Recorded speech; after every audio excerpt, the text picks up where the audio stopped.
Eles são os assassinos em série mais famosos do mundo. Foi o maior número de mortes atribuído a um único assassino em série na história norte-americana. O problema é que garotos americanos estavam matando garotas americanas. Mas o que os levou a cometer seus crimes hediondos? As vítimas haviam sido abertas e seus órgãos haviam sido removidos. Foi a natureza? O pai dela cometia abuso sexual. Ele foi o homem mais demente que conheci na vida. Ou foi algo cultivado? O pai, então, quebrou os dedos da mãe, um por um, na frente dos filhos.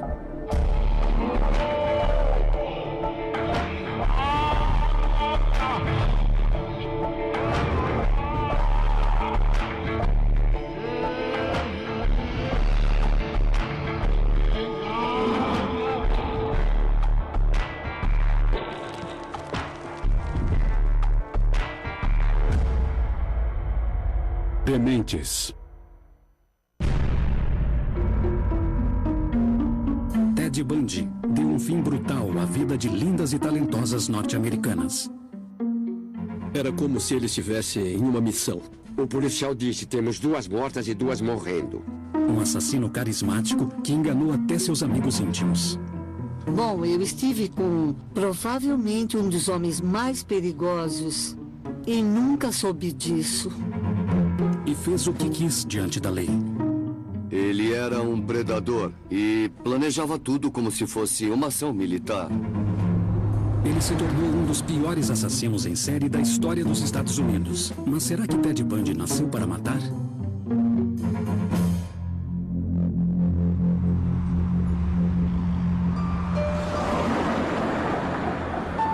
Ted Bundy nasceu como Theodore Robert Cowell, em 1946, no abrigo de mães solteiras Elizabeth Land, em Vermont.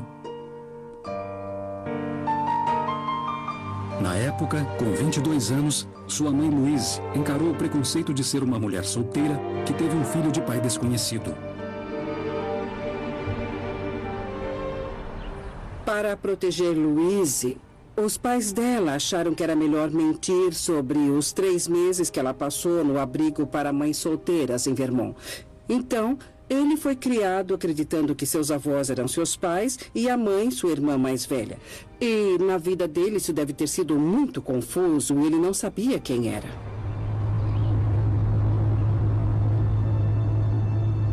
Quando ele tinha 4 anos, sua mãe, que ele pensava ser irmã, o levou para Tacoma, em Washington, para começarem uma nova vida.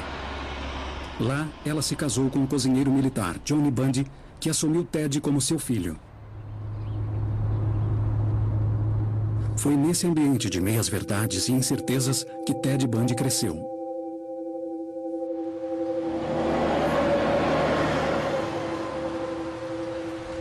No secundário, ele ficava no meio de pessoas influentes, mas ele não era uma delas. Sabemos que caçoavam dele. Ele era estudioso e, mesmo não sendo uma criança feia, nunca se encaixou. Sua personalidade, eu acho que posso dizer isso. A personalidade dele era tímida. Ele tinha medo de arriscar. Provavelmente com medo de demonstrar o que pensava. Na adolescência, Bundy finalmente descobriu a verdade a respeito de seus pais. Tudo o que haviam dito para ele e o que ele acreditava era mentira. Nessas circunstâncias, seria natural que ele suspeitasse. Seria natural que ele encontrasse dificuldade para criar laços com as pessoas que mentiram para ele. O jovem Bundy começou a ter problemas com a justiça, cometendo pequenos delitos e tendo dificuldade em manter um emprego.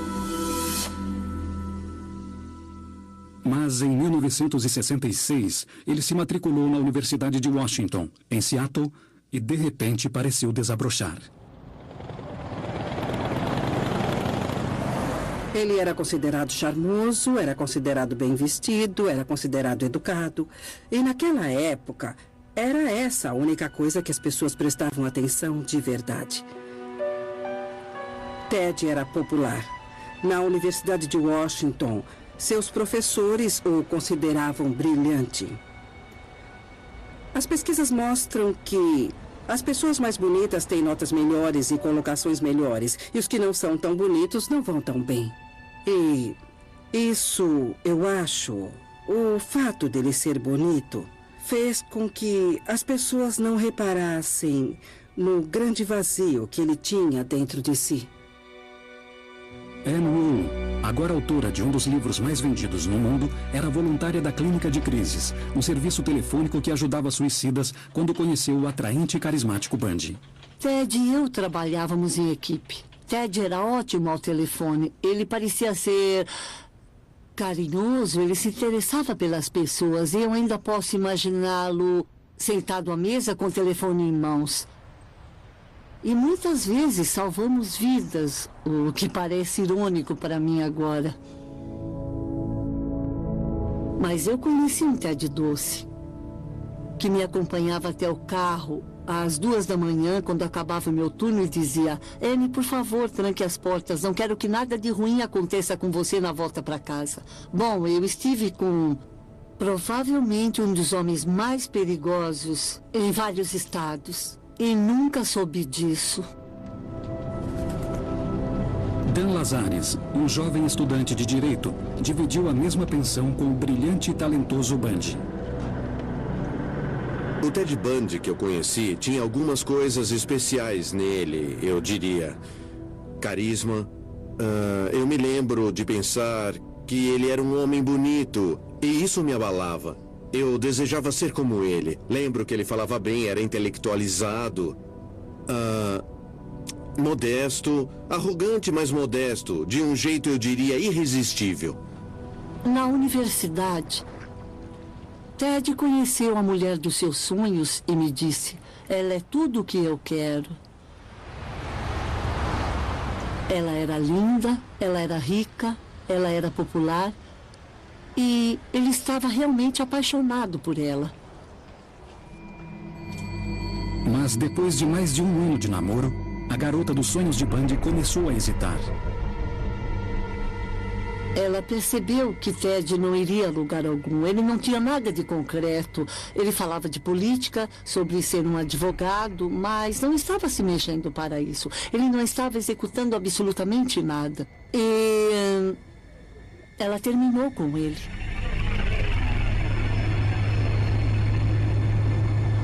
E isso o deixou arrasado. Esse foi um estupim, sempre achei isso. Bundy não aceitou bem a rejeição e começou a procurar um jeito de conquistá-la novamente. Bundy se jogou no mundo de leis e política, adquirindo reputação como uma estrela em ascensão no Partido Republicano. O tempo todo ele se recusava a desistir da garota dos seus sonhos. No começo de 1974, o bem-sucedido Bundy conseguiu reconquistá-la tão completamente que eles começaram a falar em casamento. Depois, inesperadamente, ele cortou qualquer tipo de contato com ela.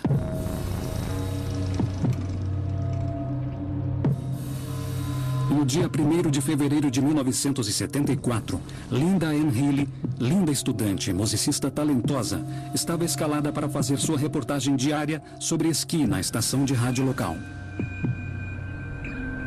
Ela nunca chegou lá e nem apareceu nas aulas daquele dia. Quando ela não apareceu para a refeição em família, seus colegas começaram a ficar preocupados. A polícia foi chamada e descobriu algo inquietante. Ela havia desaparecido. A cama estava arrumada, mas quando eles foram ver, havia tanto sangue no colchão que ou alguém havia morrido ali ou estava muito ferido. E ela tinha usado a camisola porque havia muito sangue na parte do pescoço. Ele tirou a camisola dela e a vestiu. Ela havia sumido. Nos 6 meses seguintes, a polícia de Seattle lutou contra o misterioso desaparecimento da garota de 21 anos. Depois, outras jovens estudantes começaram a desaparecer, uma depois da outra.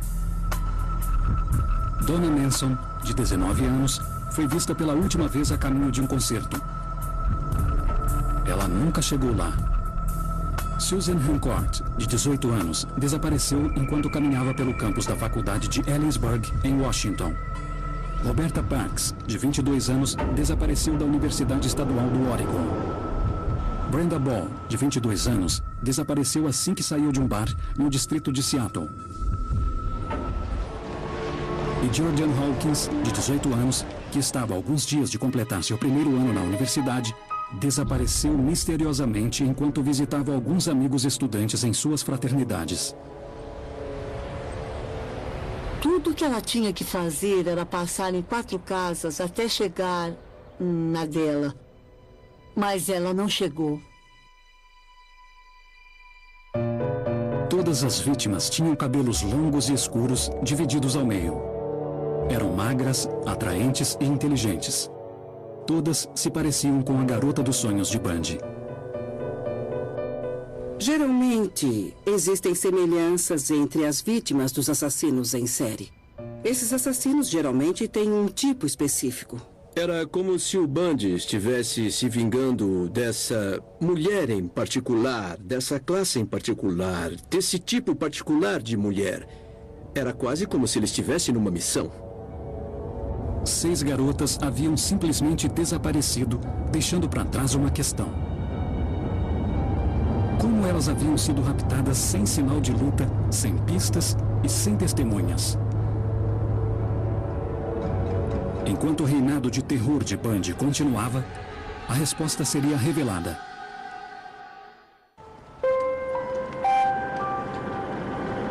Em 1974. Num estado próximo a Washington, 6 jovens inteligentes e atraentes haviam sido raptadas pelo assassino em série Ted Bundy. Elas simplesmente haviam desaparecido, deixando as autoridades confusas e sem nenhum suspeito.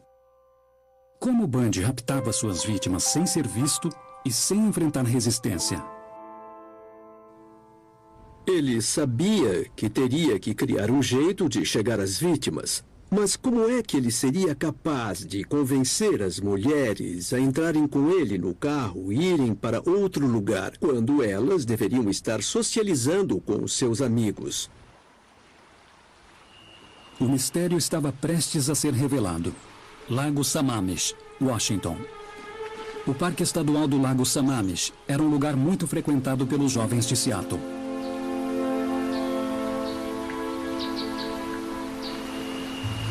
No dia 14 de julho de 1974, a adolescente Dawn Saunders estava indo para lá, junto com outras garotas. Bom, era uma tarde bonita e ensolarada. Nós gostávamos de ir até o parque sempre que possível. E minha amiga e eu éramos típicas garotas de 14 e 15 anos. Íamos até o parque para ver quem estava lá e que tipo de confusão poderíamos armar. Aquele domingo de julho estava muito quente e o parque sempre ficava lotado nos finais de semana quentes. Os carros faziam fila para tentar estacionar e é um parque bem grande, é um dos mais agitados do estado. Uma amiga nossa foi abordada por um rapaz com gesso no braço. Ele pediu para que ela o ajudasse a pegar alguma coisa que estava no teto do seu carro.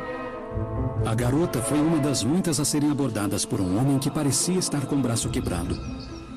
Ela tinha 17 anos, linda, cabelos castanhos na altura dos ombros, olhos castanhos. Ela não foi a lugar algum com ele, não aconteceu nada. O homem era Bundy, utilizando um gesso falso.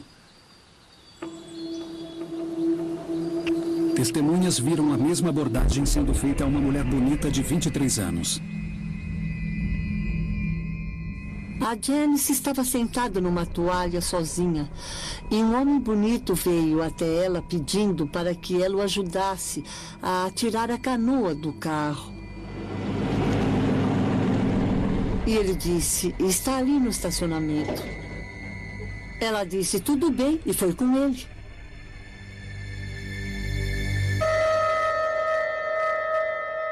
Foi a última vez em que foi vista. A maneira como Janice Ott desapareceu nos dá uma pista de como Bundy havia raptado pelo menos 7 jovens sem, até aquele momento, chamar a atenção para si. A estratégia de Bundy era incrivelmente inteligente. Ele usava gesso no braço, ele fingia estar machucado de alguma forma e pedia ajuda. É claro que o que ele fazia era para criar o acesso. Assim que ele conseguia o acesso, ele usava a oportunidade para facilitar o assassinato. Mas os eventos extraordinários de julho não acabariam com o desaparecimento de Janice Ott. Apenas algumas horas depois, Bundy estava de volta, andando livremente entre 40 mil pessoas em plena luz do sol. Um pouco mais tarde, Denise Nesland estava lá com seu namorado e um outro casal e precisou ir ao banheiro, que era uma caixa de concreto no meio do nada.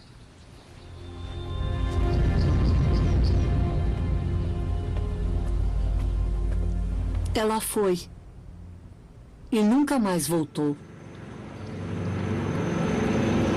Bundy raptou 2 jovens no mesmo local, no mesmo dia, em plena luz do sol. O ganho psicológico do primeiro assassinato não foi suficiente para ele. Ele precisava de mais. Os assassinatos em série começam com uma fantasia. A fantasia vai se aprimorando com o tempo. Então, uma àquela altura já não era suficiente. A fantasia exigia que 2 seriam necessárias. Usando helicópteros e cachorros, a polícia começa uma busca pela área do Parque do Lago Sammamish, com mais de 160 hectares. Nenhum rastro das garotas foi encontrado. Elas tinham simplesmente desaparecido. Eu me lembro do namorado dela no parque aquele dia. Lembro que ele ficou lá durante as buscas, encostado em seu carro, chorando e com medo de ter acontecido o pior. Mas a audácia de Bundy o traiu. O parque estava cheio naquele dia que foi fácil para eles analisarem alguns perfis até chegar a uma pessoa. E essa pessoa era o Ted. As pessoas no parque viram Ted se apresentando a Janice Ott e a viram saindo com ele. Naquela semana, eles tinham um retrato falado do suspeito e que acabou sendo Ted Bundy.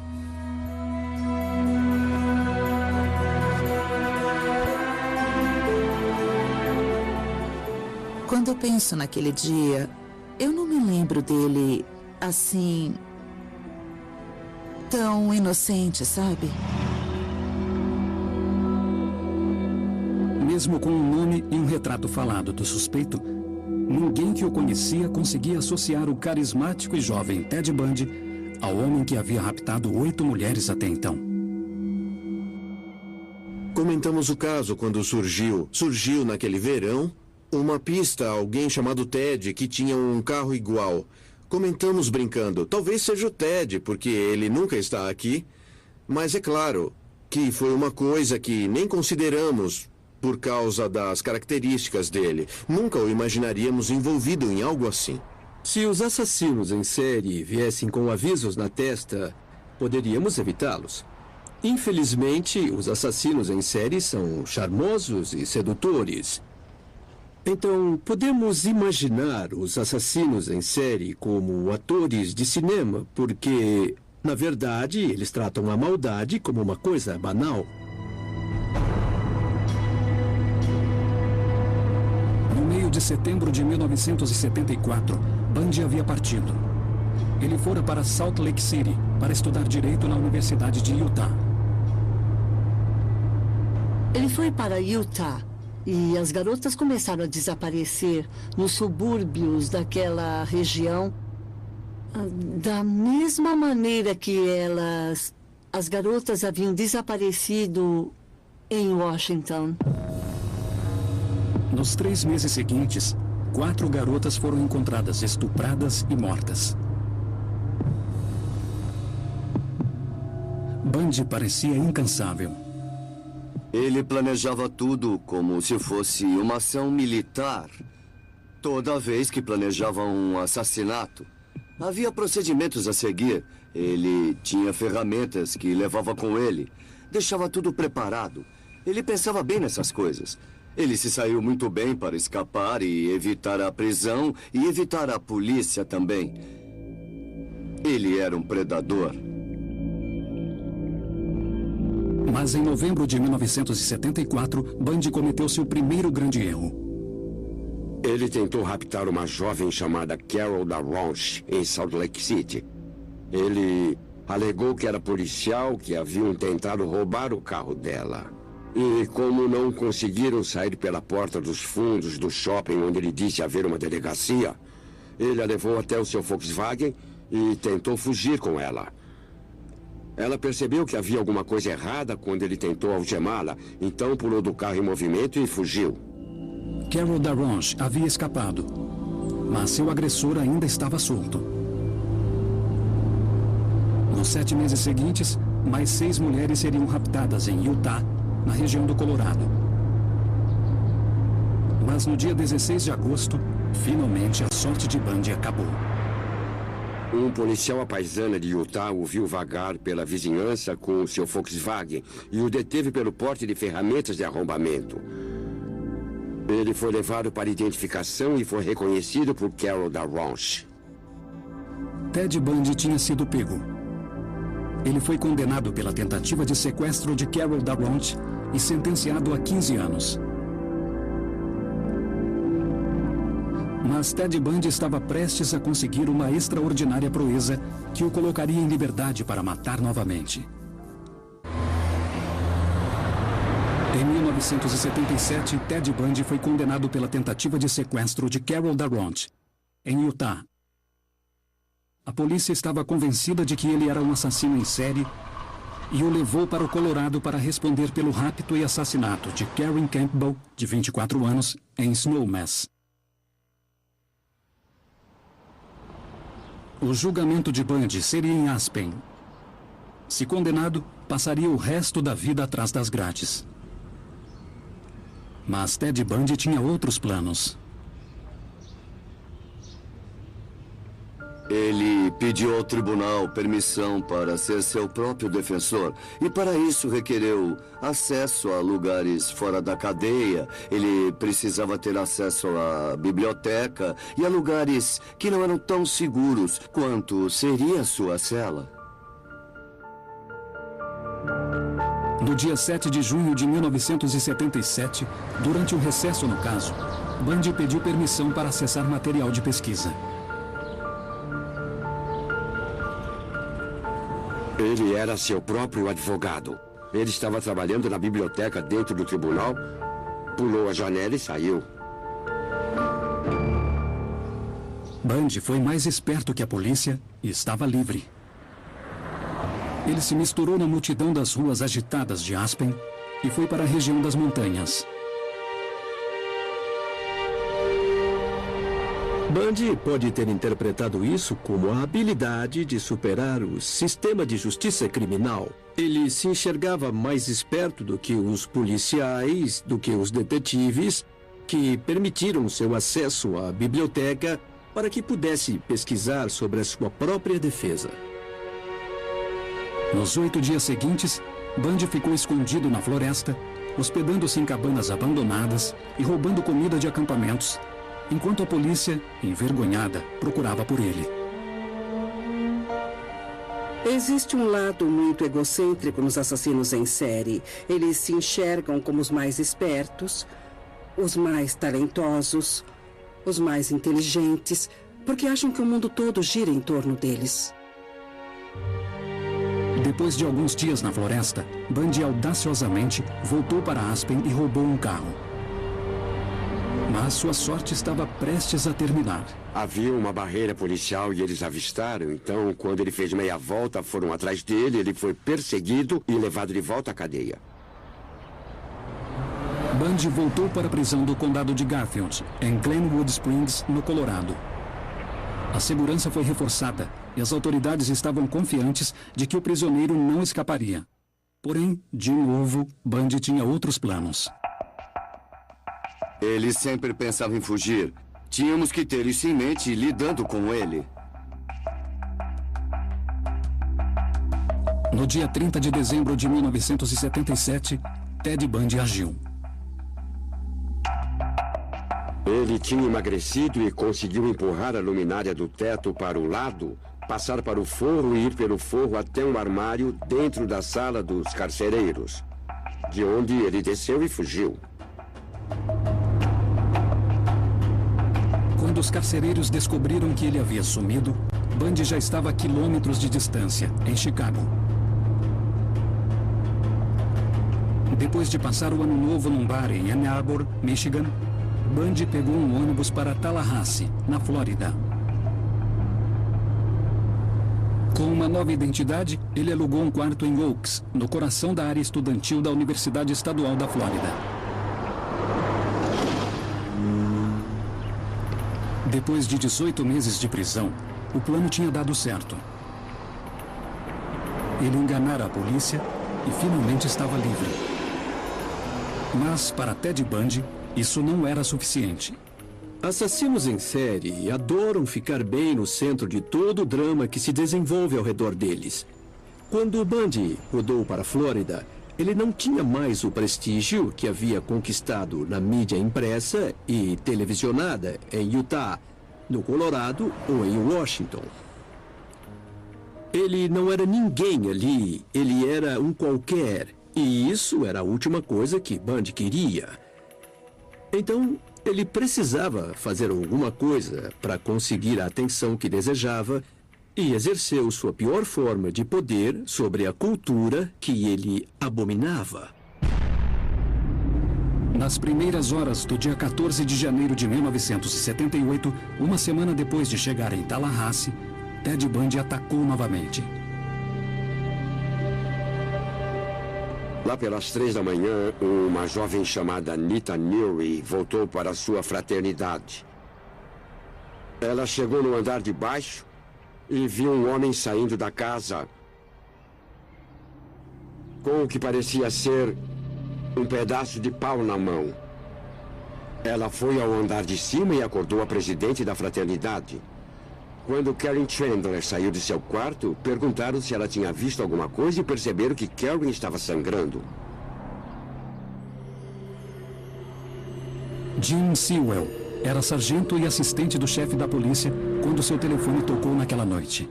E o policial disse: "Temos 2 mortas e 2 morrendo." Sewell foi o primeiro a chegar à cena do crime. Quando eu cheguei, subi ao andar de cima e fui até o quarto de Margaret. Margaret Bowman havia sido estrangulada e estava morta, segundo nossos policiais.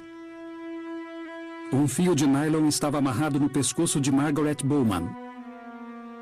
Ela havia levado uma pancada tão forte que seu crânio estava quebrado. Tinha tudo o que se pode imaginar uma vítima, tudo o que se pode ver. Do outro lado do corredor, outra vítima foi descoberta. Lisa Live também havia levado uma pancada e parecia ter sido estrangulada. Lisa Live, de 20 anos, estava morta em sua cama, de lado, coberta até os ombros. Ela havia sido estuprada com um objeto num ataque selvagem.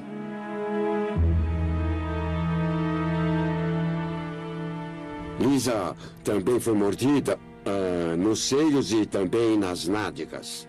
Mais 2 garotas, Karen Chandler e Kathy Kleiner, haviam sido atacadas, mas sobreviveram ao ataque brutal. Todos os sentimentos reprimidos explodiram num grande frenesi dentro daquela casa. Foi uma explosão. O assassino em série não tem limites.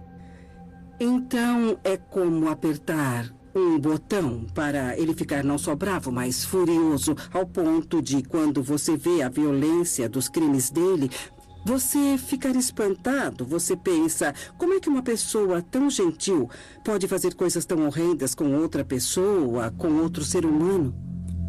Fazia apenas 2 semanas que Bundy tinha fugido do Colorado.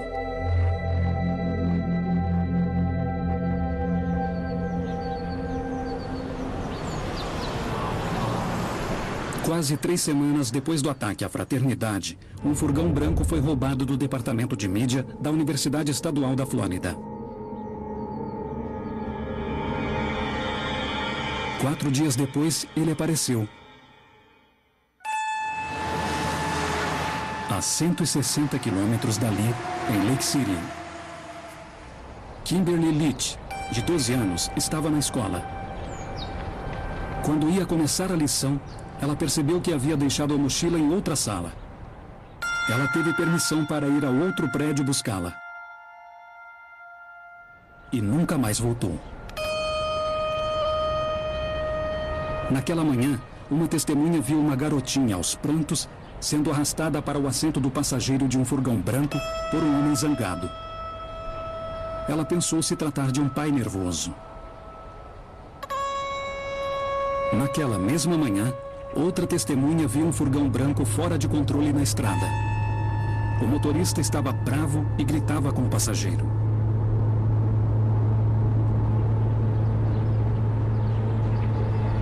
Dias depois, o furgão branco que havia sido roubado da universidade foi encontrado. Quem o dirigiu fez isso por 800 quilômetros. E nós encontramos sinais de ferimentos lá dentro. Havia restos de galhos e folhas. Havia cabelo e tecido e uma etiqueta com o valor de $26 nela. Achamos que ele foi até a loja de esportes de Green Acres e comprou uma faca grande, uma faca de caçador. E acreditamos que ele a usou para matar a Kimberly. Isso aconteceu 2 meses antes da polícia encontrar o corpo de Kimberly, de 12 anos, jogado num chiqueiro abandonado na floresta, a 40 quilômetros da casa dela. À 1h30 da manhã, no dia 15 de fevereiro, em Pensacola, Flórida, um homem foi visto em seu carro, agindo de maneira suspeita. Um indivíduo dirigindo um Volkswagen estava vagando atrás de algumas lojas em Pensacola. Ele foi observado por um policial de Pensacola que tentou abordá-lo. O homem correu para o carro, acelerou e o policial o perseguiu. Houve uma perseguição. Um tiro foi disparado, mas não atingiu ninguém. E então ele foi preso. Primeiro ele nos disse que seu nome era Ken Misner. Depois ele nos disse que seu nome era Theodore Robert Bundy.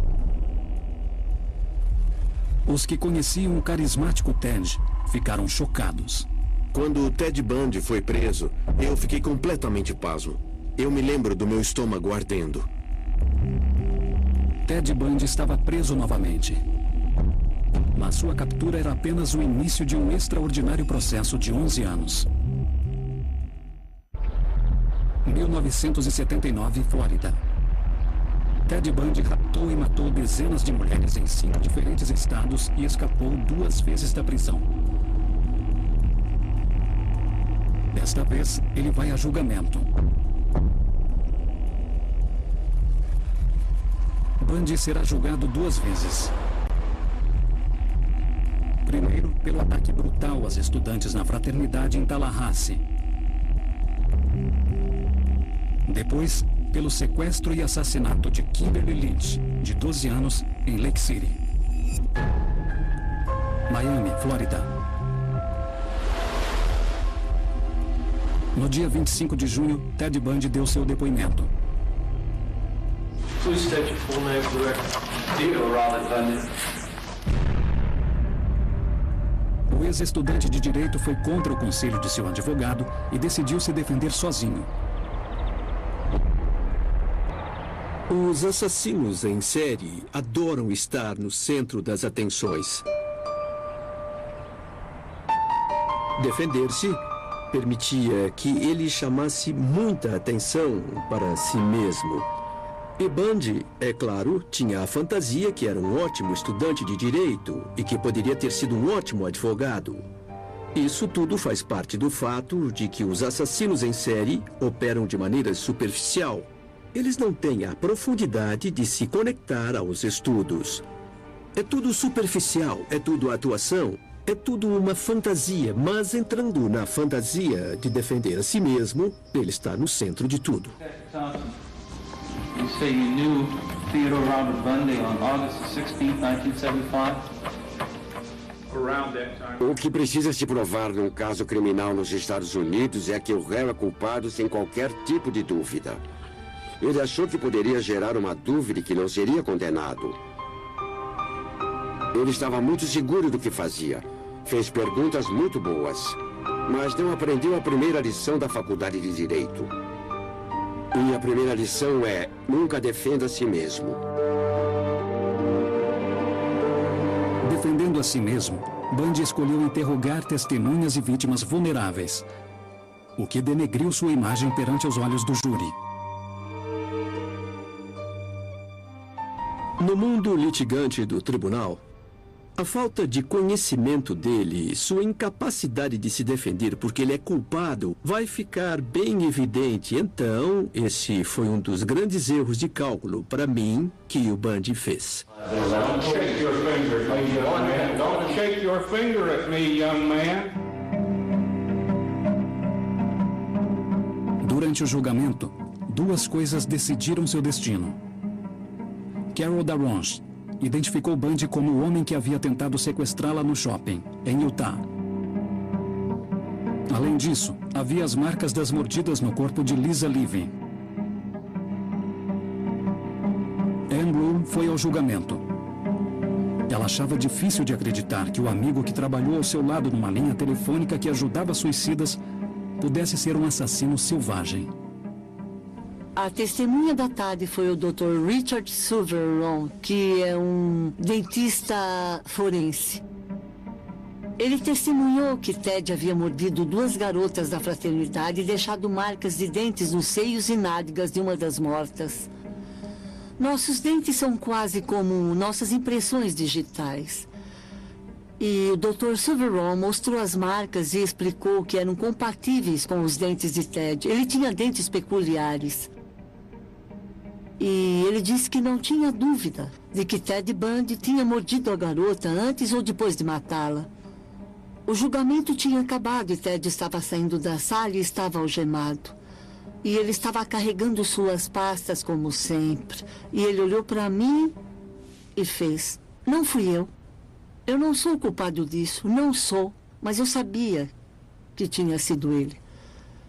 Eu fui até o fim do corredor e vomitei, porque precisava aceitar aquilo." Theodore Robert Bundy foi julgado culpado sem vestígio de dúvida. Ted Bundy's fate is now in the hands of Judge Edward Cowart. The judge will announce this afternoon whether he will send the former law student to the electric chair. Yesterday, the jury heard Bundy's mother ask that her son be spared, but the state reminded the jury of the victims. How nice it would have been if Lisa Levy and Margaret Bowman's mother could have been there on the morning of January 15th of 1978 and asked for mercy for them. Bundy foi sentenciado à morte na cadeira elétrica. Mas a condenação seria o começo de anos de planos e apelos de Bundy, que se tornaria uma celebridade do corredor da morte. Quando falava com você, o rosto dele ficava impassível, mas dava para sentir que era tudo um grande jogo que ele fazia. A polícia tinha listas de garotas desaparecidas e suas famílias queriam informações. Mas Bundy continuava jurando inocência. O assassino em série não quer nada além de poder demonstrar que ele é a peça mais importante daquele jogo. E ele pode irritá-los, pode também deixá-los pensar que vão fazê-lo confessar os seus crimes. Mas o tempo todo ele tem total controle do seu mundo. E é basicamente isso que ele quer, total controle do seu mundo. E foi só no momento de encarar sua execução, depois de 11 anos no corredor da morte, que Bundy finalmente começou a confessar. Ele mentiu para a família. A mãe e a esposa dele, até aquele momento, acreditavam em sua inocência. E nos 2 últimos dias, ele disse a verdade. Que havia cometido os assassinatos. Não era um ato humanitário. Ele queria algo com isso e eu acho que, provavelmente, era prolongar sua vida por mais algumas semanas. Foi esse o motivo.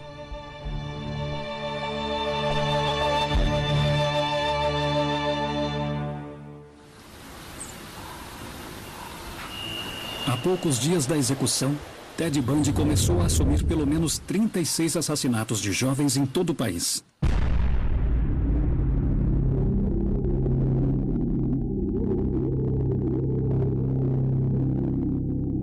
Ele havia jogado alguns dos corpos nas montanhas ou florestas e voltado algumas vezes para cometer necrofilia. Algumas vezes, tinha levado a cabeça delas para casa.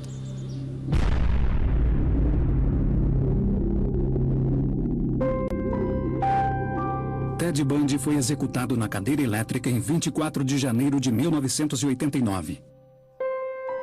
Mas esse assassino de inocentes mulheres era cruel por natureza ou por sua criação? Será que ficou transtornado pela mentira que viveu na infância? Foi a rejeição que sofreu da garota de seus sonhos que motivou seus crimes? Ou Ted Bundy simplesmente nasceu para matar? Eu nunca quis acreditar numa semente ruim que uma criança já está condenada desde que nasce. Mas, se uma criança com tendência à violência é criada num lar abusivo, é a oportunidade perfeita de surgir um sádico e sociopata. Ele não era louco. Ele não era louco. Ele sabia o que estava fazendo e escondeu as evidências, mas ele estava viciado. Existem evidências de que, mesmo quando criança, ele nunca criou vínculos emocionais com ninguém. A personalidade já existe quando a criança nasce. Ela só se desenvolve de acordo com o ambiente.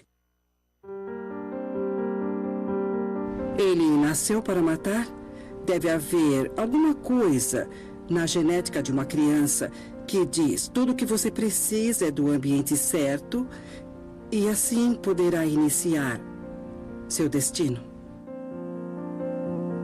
Eu não tenho nenhuma dúvida de que Ted Bundy viveu certas circunstâncias em sua infância que foram diferentes e que foram potencialmente destruidoras. Ted Bundy não nasceu para ser um assassino em série. Foi uma escolha que ele fez enquanto crescia e sentia que não havia outra maneira de resolver os seus problemas psicológicos. Bundy deu ao policial Paul Decker uma pista sobre a motivação de seus crimes. Ele estava descansando, estava bem relaxado num dia. E eu disse algo como: Ted, por quê? Diga, por que fez tudo isso? E ele disse, eu gostava.